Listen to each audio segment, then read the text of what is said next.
영상을 올리는 현재 2021년 10월 14일 기준으로 캐나다 영주권의 가장 주축을 담당하고 있는 익스프레스 엔트리, 줄여서 EE라고 부르는 캐나다 이민이 올해 어떻게 진행되고 있는지와 또한 올해 2021년에 어떻게 마무리될지에 대한 조심스러운 전망을 전해드리도록 하겠습니다.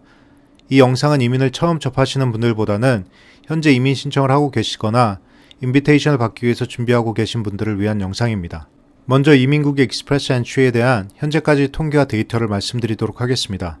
코로나19나 이민자의 숫자를 늘리는 정부의 정책 등 여러가지 영향을 미친 것은 많겠지만 일단 2021년 현재까지의 이 인비테이션 숫자들을 보면 9월에 이미 2020년 전체 인비테이션 숫자를 넘겼으며 여러분들이 잘 알다시피 2021년 2월은 기록적인 숫자 27,000명 이상의 인비테이션을 살포한 이유로 인비테이션 숫자를 작년보다 많이 높이고 있습니다.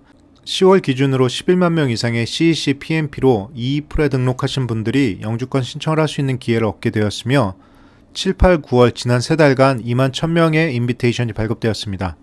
꾸준히 2주에 한 번씩 CEC 드로우를 진행했지만 최근에 드로우는 한 달 만에 진행되었고 앞으로 이 추세가 계속될 예정으로 보입니다. EE의 다른 두 축인 FSTP와 FSW는 팬데믹 이후로 인비테이션을 주고 있지 않으며 FSW는 대부분 외국에서 입국을 통해서 랜딩을 해야 하므로 이런 코로나 팬데믹 상에서 현실적으로 힘들기 때문에 거의 2년 넘게 파이널 스테이지에서 영주권 최종 승인을 못 받고 계신 분들이 많습니다. 자료들을 보면 현재 대략 6만 명이 넘는 분들이 랜딩 절차를 진행하지 못하고 있으며 그런 이유로 현재는 이 인비테이션도 PNP와 CEC만을 발급해주고 있습니다. 2021년 10월까지 PNP는 총 18번의 드로우, CEC는 17번의 드로우가 있었으며 10월 14일 기준 오늘 한 번 더 CEC 드로우가 있을 예정입니다. 많은 분들이 연관이 있으신 CEC의 드로우 점수인 CRS는 2월에 75점이란 누구나 이민이 될 만한 점수로 뽑아준 이후에 현재는 점점 올라서 400점 이상 올라가다가 7월 달에 다시 350점대로 감소하다가 이후 다시 상승해서 현재는 최근에 462점을 기록하고 있습니다. 지금부터는 제 의견을 말씀드리도록 하겠습니다. 먼저 저는 9월 14일에 한 달 만에 발표한 CEC 드로우를 주목하고 있습니다. 이전까지는 2주 혹은 그것보다 짧은 텀으로 발표했지만 9월 14일 발표는 한 달 만에 인비테이션을 발급했습니다. 이민국에서 드로우 간의 기간이 얼마나 긴지 혹은 몇 명을 뽑는지로 CRS 점수가 결정되게 되는데 이번 한 번이 아니고 이런 드로우 간의 텀은 연말까지 지속될 가능성이 높습니다. 그렇게 되면 점수도 이 점수대를 유지할 가능성이 높습니다. 두 번째로 캐나다 이민국이 타겟으로 하는 영주권 발행의 목표는 지금부터 2021년 연말까지 발급하는 인비테이션은 당연히 올해 영주권자가 될 수 없으니 내년 2022년 영주권에 포함되게 됩니다.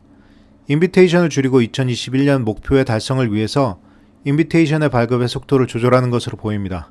마지막으로 개인적인 의견을 덧붙이면 이런 업다운이 심하고 아직 2021년, 2022년 영주권 발급 타겟이 아직까지 달성이 안 되었으면 내년의 목표를 맞추기 위해서 혹은 이민자의 유입으로 인한 인구 증가, 경제 활성화를 위해서 다시 한번 한두 번의 대량 인비테이션 살포가 가능하고 그럴 경우 아주 낮은 점수의 인비테이션도 한두 번 더 2021년 말 혹은 2022년 초에 가능할 거란 예상을 해볼 수 있을 것 같습니다.